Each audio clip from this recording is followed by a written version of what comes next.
सोनिहाल. नाही, आपला कुठलाही पंजाबी शो सुरू झालेला नाहीये, मराठी शो आहे. शो टाइम मध्ये आज आपल्या सोबत जरा मराठी आणि पंजाबी तडका आपल्या सोबत आहे, कारण तुझ्या बिन मर्जावाची टीम सोबत आहे. क्या सत श्री अकाल. सत श्री अकाल. प्रार्थना, तू तो पंजाबी कुड़ी हो गई है. आई नो, अब सब पंजाबी आने लगा है मुझे धीरे धीरे. पहली फिल्म भटिंडा में भी वही किया, अभी यही आज भी यही कर रही हूँ. सो अब तो पंजाबी कुड़ी हो गई. आणि हे हटके टायटल तुझ्या बिन मर जावा हे एकतर टायटल युनिक मिळालेलं आहे. तर या टायटल वरनच तो मराठी पंजाबीचा मेळ आहे. हो, तुला माहिती आहे या टायटलचा उपयोग आम्ही पूर्ण फिल्ममध्ये केला. म्हणजे जसं तुझ्या बिन मर जावा हे आपण ऐकतो तसं सगळ्या ह्याच्यात नेहमी अनिकेत आणि मी निशा. सो आमचे असे डायलॉग्स आहेत की अनिकेत असं म्हणतो तुझ्या बिन मर जावा. असे ह्याचे आम्ही 4 वेगळे म्हणजे एकदा सॅड सिच्युएशन्सला आम्ही वापरले. एकदा खूप खुश होत दोघं तेव्हा, त्याच्यानंतर एकदा मी त्याच्यावर चिडली आहे तेव्हा की तो मला म्हणतो तुझ्या वेळी, तेव्हा म्हणजे मजा वाकडून चिडून बोलते. मग एकदा त्याच्यावर रागवून म्हणजे असं लाडात रागवतो आपण तसं करून बोलले. आणि शेवट आम्ही असं बिछडतोय आणि तेव्हा बोलले. असं सगळ्याच सिच्युएशनमध्ये आम्ही हे डायलॉग घेतले. सो ते बिछडतोय अवधूत सॉलिड. असं हे हो, म्हणजे काय मला माझं मराठी इतकं बदलायला लागलं ना गेल्या 2-3 वर्षामध्ये.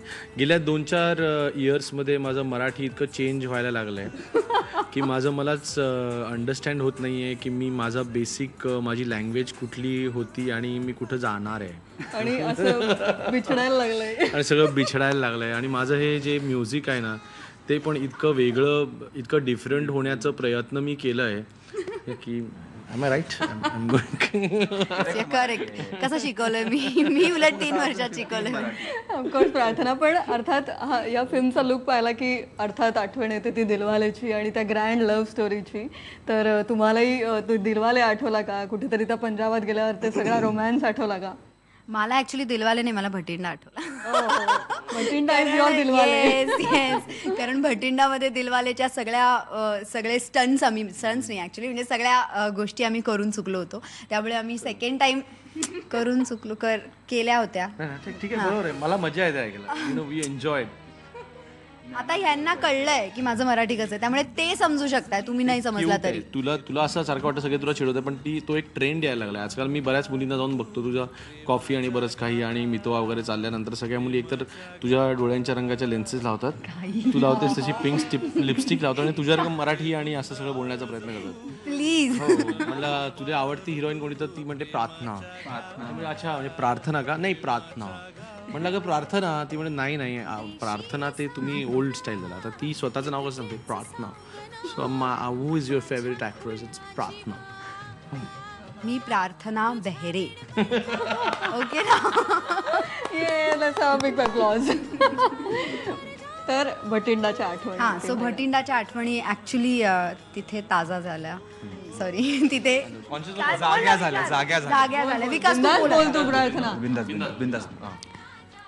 बट आता तिला असं म्हणायचं की भटिंडाच्या आठवणी तिने जाग्या केल्या तिकडे. आणि इनफॅक्ट तू म्हणालीस तसं आहे की दिलवाले दुल्हनिया ले जाएंगे ही फिल्म जी आहे ती आपण म्हणतो की एक लँडमार्क आहे लव्ह स्टोरीजमध्ये. तसंच आम्ही सुद्धा तिथे गेल्यानंतर खूपशा गोष्टी सिमिलर आहेत. म्हणजे अवधूत सरांचं म्युझिक त्या बाजाचं आहे. त्यानंतर आम्ही जे लोकेशन्स वापरली आहेत पंजाबमधली बेसिकली ती पण तशा प्रकारची आहे. त्यामुळे खूपदा असा एक फील येत होता की शाहरुख तिकडनं पळत येतो आणि काजोल त्याला भेटायला फुलवून येते. सो हा फील तुम्हाला फिल्म बघताना आणि गाणी बघताना पण येईल. सो नक्कीच DDLJ चा फील एक आहे. मी असं सांगेन की खरं सांगू तर ही फिल्म आहे ना अशी खूप काही वेगळी नाही आहे. It's a love story, common love story. काही असं आम्ही वेगळा मेसेज द्यायला मागतोय का, आम्ही खूप काही फिल्म थ्रू आम्ही काही सांगायला मागतो, असं काही नाही आहे. It's a entertaining film. So आणि out and out passionate love story. So मला असं वाटतं की तो 90sचा एक काळ होता जेव्हा DDLJ, मैंने प्यार किया, त्यानंतर एक दूजे केले, 90s 80sचा जो काळ होता. अशा फिल्म्स यायच्या लव्ह, जेव्हा त्याच्यात एक पॅशनेट लव्ह स्टोरी दिसायची, तशीच एक लव्ह स्टोरी आम्ही ह्या फिल्म. इट्स अ व्हेरी फिल्मी love story. Yes. So people will म्हणजे लोक असं कनेक्ट नाही करणार की अरे ही माझ्यासारखी, जे मे बी कॉफी आणि मितवामध्ये झालं होतं, पण तरी लोक एन्जॉय करतील फॉर शुअर. कारण प्रेम सगळे करतात. येस. आणि फिल्मी प्रेम तर सगळ्यांमध्ये असतं, सगळ्यांना आवडतं करायला. ग्रीक मायथॉलॉजी सांगते देवाने म्हणे स्त्री पुरुषाचा मिळून एकच आत्मा तयार केला होता. त्यानं आत्म्याचे 2 तुकडे केले आणि दिले जगाच्या पाठीवर भिरकावून. आणि मग सुरू झाला त्या आत्म्यांचा एकमेकांना शोधण्याचा प्रवास. तुमच्या आमच्या भाषेत या शोधालाच आपण प्रेम असं म्हणतो.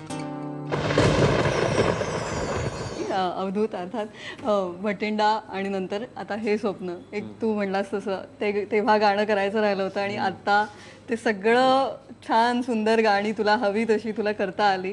त्या गाण्यांविषयी, या फिल्मविषयी काय सांगशील? नाही खरं आहे की भटिंडाच्या वेळेला डिरेक्शन, निर्मिती मी आणि आमचे कांबळे साहेब दोघांनी मिळून निर्मिती केली होती. सगळा डोलारा खूप मोठा होता, त्यामुळे म्युझिक मुद्दामून निलेशला दिलं होतं. निलेशने अप्रतिम म्युझिक केलं होतं. पण म्हणतो ना की एवढ्या जवळचा सब्जेक्ट आणि आपल्याला म्युझिक करायला नाही मिळालं, ह्याची खंत कुठेतरी होती. मला वाटतं मला असं एखादं पिक्चर मिळेल का, तर मी गमतीत म्हणतो की लम्हेमध्ये ती चांदणी कशी एक जाते आणि दुसरी परत तशीच येते, ती नाही काय आपली श्रीदेवी एक जाते आणि दुसरी येते, तसं देवानी माझी प्रार्थना मान्य केली आणि तिलाच पुन्हा जस जी होती तिलाच निशाच्या रूपात पाठवलं आणि गोड डिरेक्टर्स दिले खूप छान, अशोकजी आणि मुरलीजींसारखे. की मुरलीजींनी मला येऊन त्यांची जी व्हिज्युअल्स होती ना, म्हणजे जी स्टोरी वगैरे ह्या पलीकडे जाऊन साऊंड एक असतो, कंपोजिशन्स वेगळी असतात आणि साऊंड वेगळा असतो. तो साऊंडसुद्धा त्यांना तोच हवा होता जो मला पटकन वाटलं की येस, आपण एक जो पुरातन म्हणजे पूर्वीच्या फिल्म्सपासून चालत जो आलेला साऊंड आहे, शंकर जयकिशननी किंवा LPनी जो एस्टॅब्लिश केला, म्हणजे 10 ढोलक वाजतायत, स्ट्रिंग्स 100 स्ट्रिंग्स वाजतायत, त्याच्यामध्ये कॉम्प गिटार हे सगळे एकत्र बसलेत आणि एक असा जो साऊंड आहे, तर तो साऊंड मला बरेच वर्षात करायला मिळाला नव्हता. दॅट इज अ फिल्मी sound again, but for that you need a फिल्मी फिल्म, जी आता फार कमी होतात. आता लोक रिअलिस्टिककडे जास्त जायला लागले. तर तशी फिल्म, किंवा मी पण गाताना आपण नॉर्मल गातो, पण तो ॲटिट्यूडने जे गाणं असतं, देशील साथना असं न गाता देशील साथना इतकेच सांगना माझ्या खुळ्या जीवा, तुझ्या विण मर जावा, तुझ्या विण मर जावा, देशील साथना इतकेच सांगना माझ्या खुळ्या जीवा, तुझ्या विण मर जावा, तुझ्या विण मर जावा, तुझ्या विण मर जावा, असं जे एक फिल्मी गाणं आहे किशोरदांचं किंवा असं, म्हणजे ते असं पंजाबचं असं मोठं शेतच आठवतं आणि तो आलाप. सो तसं गायची पण मला इच्छा होती आणि कंपोजही करायची इच्छा होती. सो तशाच प्रकारे टायटल सॉन्ग कंपोज केलं. मग गायला पण त्यांनी सांगितलं, नाही आप गा दो, आप अच्छे गा रहे हो. आणि आधी संगीत आलं आणि मग हिरो हिरोईन्स ठरले असं काही आम्ही ऐकलं, तर असं झालं होतं? म्हणजे विकास, खरं तर विकासवर माझा डोळा नाही तशा अर्थी नाही, झेंडापासून होता. झेंडामध्ये मला त्याला कास्ट करायचं होतं, पण प्रत्येक गोष्टीचा एक योग यावा लागतो. आणि मुरलीजी ऑडिशन्स चालले होते आणि त्यांनी मला जेव्हा कथा सांगितली, पंजाबी कुडी जी मराठी बोलते असं वन लाईनर सांगितल्यानंतर, नको तुम्ही ऑडिशन करू नका, मी तुम्हाला माझ्या फिल्मची DVD पाठवतो, जय महाराष्ट्र ढाबा भटिंडाची, तीच आहे, तुम्ही दुसरी हिरोईन नाही घेऊ शकत, असं मी त्यांना आग्रह केला त्यांना. आणि त्यांनी खरोखर बघितल्यानंतर त्यांनी सांगितलं, नाही प्रार्थना बहुत अच्छी आहे, उसी को लेंगे. मग विकासचा त्यांचा विचार चालू होता. मी लगेच विकासचा पण त्यांना सांगितलं, नाही Vikas is very good as a, आणि मुख्य म्हणजे काम करायला खूप चांगला मुलगा आहे तो, त्याच्याबरोबर काय टँट्रम्स नाहीत, तो स्टारी टँट्रम्स नाही आहेत, गोड आहे तो, जसा गोड दिसतो तसाच गोड वागतो.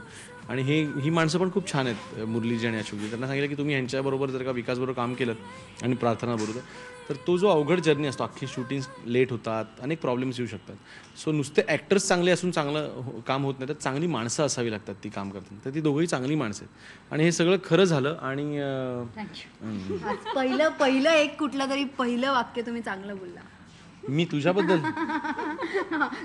पुढे अरे अख्खा भटिंडा केला हिच्यासाठी, ही म्हणते मी हिच्याबद्दल चांगलं नाही बोलत. तर नाही, पण माणसं म्हणून ती खूप छान आहेत आणि त्यांचा पण असाच अनुभव आहे दिग्दर्शकांचा, की खूप त्यांना मजा आली हे काम करायला आणि मला गाणी करायला खूप मजा आली.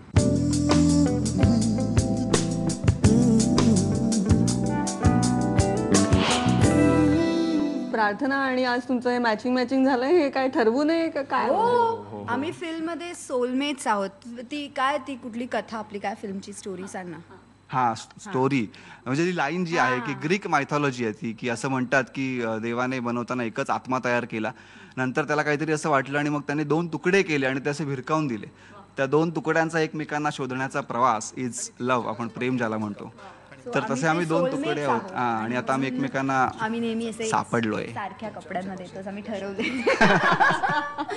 So sweet. आणि प्रार्थना, जशी ही गाणी तर आहेत, हे सगळं ग्रँजर आहे, तुझ्यासाठी हे रिलिव्हिंग होतं अगेन, पण अर्थात हा अनुभव वेगळा असेल, हा सिनेमा नवा आहे, ही जोडी नवी आहे, तर हा सगळा तुझ्यासाठी कसा होता बरं? नाही, सिनेमा खरंच म्हणजे स्टोरी वाईज पण भटिंडाचं आणि ह्याचं खूप वेगळी स्टोरी, खूपच वेगळी स्टोरी. ही टीनेज लव्ह स्टोरी, म्हणजे आपण म्हणतो ना लव्ह स्टोरी सगळ्याच असतात, पण काहीतरी तुझ्या लव्ह स्टोरीमध्ये माझ्या लव्ह स्टोरीमध्ये फरक आहे, तसंच या फिल्ममध्ये आणि भटिंडामध्ये पण खूप फरक आहे. पण फक्त एवढंच होतं की तो पंजाबी मराठी फ्लेवर होता, पण स्टोरी वाईज वेगळं असल्यामुळे आम्ही ह्या फिल्ममध्ये कोल्हापूरमध्ये शूट केलं आणि कोल्हापूरचे सगळे, हा कोल्हापूरचा आहे मुळात, सो त्यामुळे त्याला सगळे कोल्हापूरची जागा माहिती होती आणि मी कोल्हापूरला ह्याच्या आधी कधीच गेले नव्हते, फक्त फिल्मच्या प्रमोशनला गेले तेवढं, सो ते सगळं मजा आली. त्यानंतर संजय गोडावत इन्स्टिट्यूटमध्ये शूट केलं आम्ही, सो तिथे एक सीन होता फिल्ममध्ये ज्याच्यात मी ह्याला उचलते, म्हणजे असं अजून खूप कमी फिल्ममध्ये बघायला मिळतं. येस, आणि ते फक्त पोस्टर नाही, मी खरंच उचललंय त्याला. आणि त्यासाठी असं मी लोकांना सांगते, मी म्हणून वजन वाढवलं होतं, कारण मितवाच्या वेळेस मी खूप बारीक होते आणि मग त्यानंतर मी स्पेशल वजन वाढवलं आणि मग मी या फिल्मसाठी अशी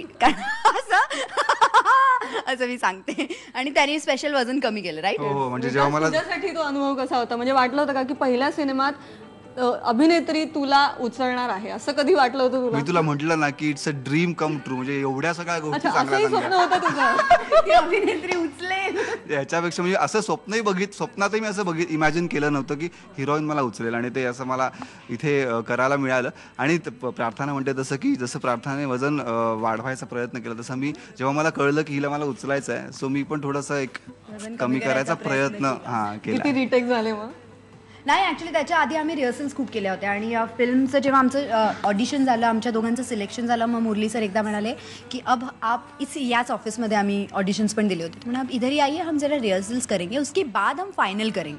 आणि आम्हाला असं वाटलं कसले रिहर्सल्स करणार, आणि मग त्याच्यात त्यांनी एक प्रॉपर त्यांनी शूट केलं, ते आमच्याकडे अजूनही शूट आम्ही त्या दिवशी बघत होतो, तर त्याच्यात मी अशी पळत येते आणि ह्याला उचललं, असं आम्ही प्रॅक्टिस केली, आणि ते म्हणे अगर प्रार्थना तुम ठीक तरह से उठा पाई तो ही हम तुम्हें कास्ट करेंगे, असं त्यांचं म्हणणं होतं. त्यामुळे ती एक ऑडिशन झाली, ती एक परत ऑडिशन झाली, आणि त्यानंतर मग माझं सिलेक्शन झालं.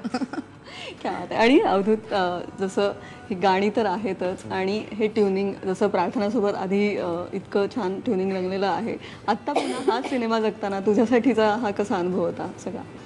अनुभव कसा म्हणजे सांगितल्याप्रमाणे, एकतर विषय म्हणजे आपण आपल्या घरामध्ये अप्पे करून खातो, पण आपल्याला रेस्टॉरंटमध्ये मिळत नाही. आपण अनारसे करून खातो, पण आपल्याला रेस्टॉरंटमध्ये मिळत नाही. उद्या जर का असं एखादं रेस्टॉरंट सुरू झालं ज्याच्यामध्ये अप्पे मिळत आहेत, अनारसे मिळत आहेत, तर आपला किती त्रास कमी झाला असं वाटतं की नाही? तसंच मला जी गाणी करायची होती किंवा जी गाणी व्हावीशी वाटत होती, जो सब्जेक्ट व्हा, त्याच्यासाठी मी अख्खा भटिंडा केला होता. जर कदाचित हा चित्रपट मी आधी, ह्या फिल्मचं म्युझिक मी आधी केलं असतं, तर मी कदाचित भटिंडा परत केलाच नसता आयुष्यात, कारण याच्यामध्ये मला असं ऑन प्लॅटर मिळालं, त्यासाठी अख्खा फिल्म करायची गरज नाही पडली. आणि त्यामुळे बनाया मेरे सामने आ गया, तो मैंने असं एकदम झडप घालून खाऊन टाकलं मी ते. आणि समोर प्रार्थना आणि विकास आणि त्यांची जी ट्युनिंग रंगलं होतं, तर ती गाणी ऑन स्क्रीन पाहताना तुला ते यशस्वी झाल्यासारखं वाटलं पुन्हा? येस, मी आत्ता गाण्यांचं मिक्सिंग, बाकी फिल्म मी अजून नाही बघितलेली, पण मी गाण्यांचं मिक्सिंग आत्ता बघून आलो, आणि ते ग्रँजर आहे ते, म्हणजे त्याच्यात जी दोन गाणी आहेत, विरहाची गाणी आहेत, ती मला फार आवडतात. एक तर का दूर मी एकटा म्हणून गाणं आहे, आणि दुसरं माझ्या विणा माझी सखी. तर का दूर मी हे थोडंसं हुरहुर लागणारं गाणं आहे, म्हणजे जास्त विरह नाही त्याच्यामध्ये, पण ती दोन विरहाचे जे प्रकार आहेत की एक थोडासा विरह आणि एक प्रचंड विरह, तर मुरलीजींनी आणि अशोकजींनी मिळून ते खूप सुंदर शूट केलं आहे, की ते बघताना ते जाणवतं की तो त्या 2 विरहाच्या मधली जी तफावत आहे, थोडासा बारीक असलेला फरक आहे, तो त्यांनी स्क्रीनवर खूप छान दाखवला. माझ्या विणा माझी सखी आहे कशी सांगाल का, माझ्या विणा माझी सखी आहे कशी सांगाल का, ती आजही स्मरते मला इतके तरी बोलाल का, माझ्या विणा माझी सखी आहे कशी सांगाल का ती आजही स्मरते मला इतके तरी बोलाल का माझ्या विणा माझी सखी आहे कशी सांगाल का.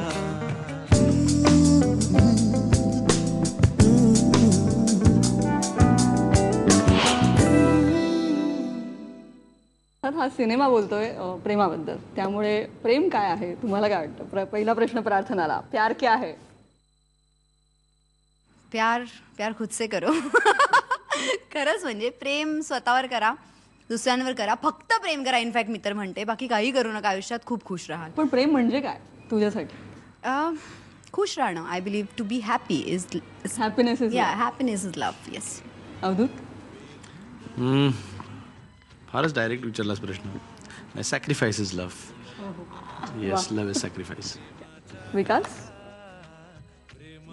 प्रेम असं आपण काय म्हणतो ना की हे एका शब्दात सांगणं खरंच अवघड आहे, कारण इतकी सायंटिस्ट एवढे रिसर्च करतात पण त्यांना सांगता आलं नाही. पण माझ्यासाठी सायंटिस्ट रिसर्च करतायत प्रेमाबद्दल. ऍक्च्युली सर सायंटिस्ट पण करतायत सायंटिफिकली हा फॅक्टर काय आहे की प्रेमात माणूस जेव्हा पडतो तेव्हा त्याच्यामध्ये बॉडीमध्ये काय काय चेंजेस होतात आणि ऍक्च्युअल काय होतं रसायन तयार होत आहे त्याच्याविषयी पण रिसर्च चालू आहे आणि मी वाचलंय, असं मी हे नाही म्हणत आहे. पण माझ्यासाठी विचारशील व्हॉट इज लव्ह, तर मी असं म्हणेन शेअरिंग इज लव्ह. म्हणजे तुम्ही आपल्या आयुष्यातल्या चांगल्या चांगल्या गोष्टी समोरच्या पार्टनर बरोबर शेअर करता आणि त्याच्या चांगल्या गोष्टी आपल्याबरोबर शेअर करून घेता इज माझ्यासाठी लव्ह.